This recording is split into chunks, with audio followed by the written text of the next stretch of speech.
Popcorn. You sure that's a good idea? Yeah. This game is really scary in places. It's just... Mate, I think I can hold on to my popcorn. Okay, well, don't say I didn't warn you.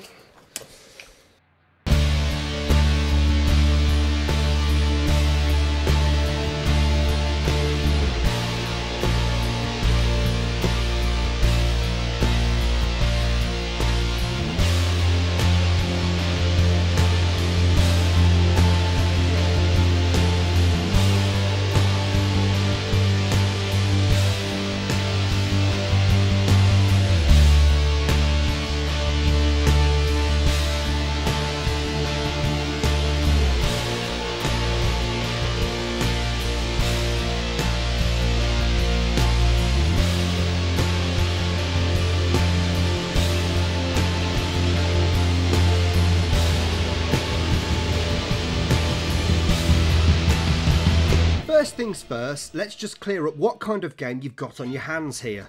Metro 2033 actually manages to combine elements of both first-person shooter and survival horror, and does it remarkably well.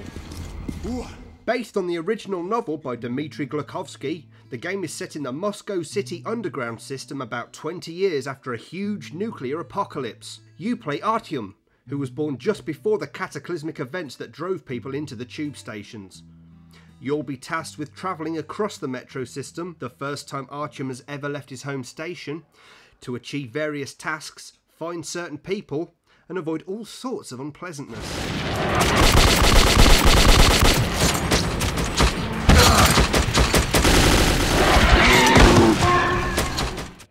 You'll be visiting other metro stations and the labyrinth of tunnels that connect them. Creepy.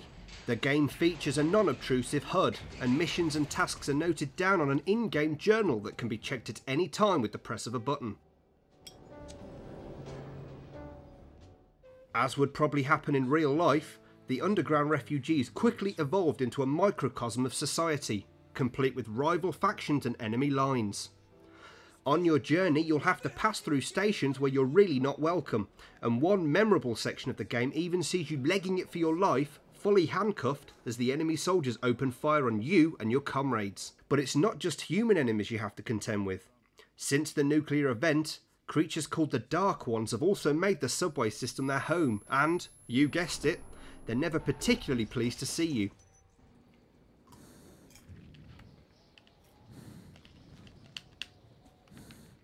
Quiet, isn't it? It is a little bit.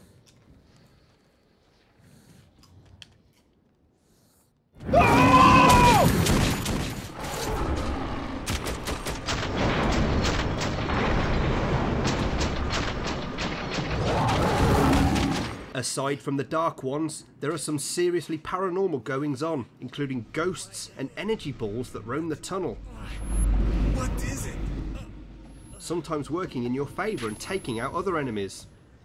Your enemy's enemy is your friend and all that. Welcome to Exhibition Hunter. The atmosphere is superb. As you might expect, it's not difficult to feel incredibly claustrophobic in the metro tunnels and stations as you make your way through the game, and this is cleverly extended into the outdoor sections via the use of a gas mask you must wear whenever you leave the relatively toxic-free tunnels. Artyom struggles to breathe as you progress with the mask on.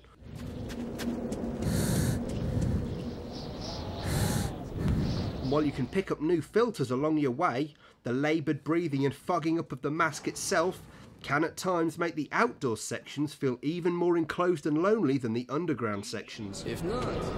Hello, Artyom. You need some weapons? Okay, let's take a look. The weapons in the game have all been made post-apocalypse, using whatever the refugees could get their hands on, which leads to some very creative guns, which can be bought from various trading posts dotted throughout the game. The survival horror elements are further cemented by a severe lack of ammo, something made even worse by the fact that the only currency in the game, for buying weapons and upgrades, is also ammo. Bullets exchange! You won't find better rates in whole Metro! You're really going to want to perfect the headshot in this one. Metro 2033 is a fantastic piece of video gaming. From the hugely detailed and thoroughly believable world, to the huge amount of effort that's gone into giving almost every character some dialogue for you to listen to, and even the little touches like the wafting smoke in the air and dust particles floating around, this game deserves to be played by any shooter and survival horror fan. Get your headphones on, turn the lights off, crank up the volume, whack it onto hard and prepare to fear the future. And not only because it looks like we won't have hover cars in 2015. Damn you, Back to the Future!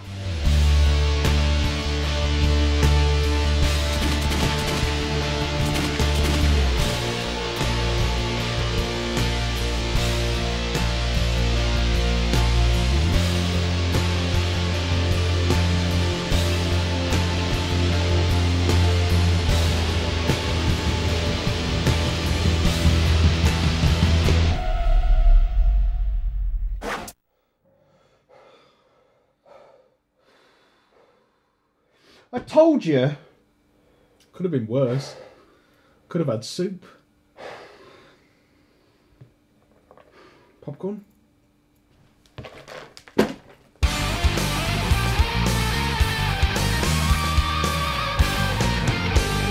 Keep it real. Keep it GameTank.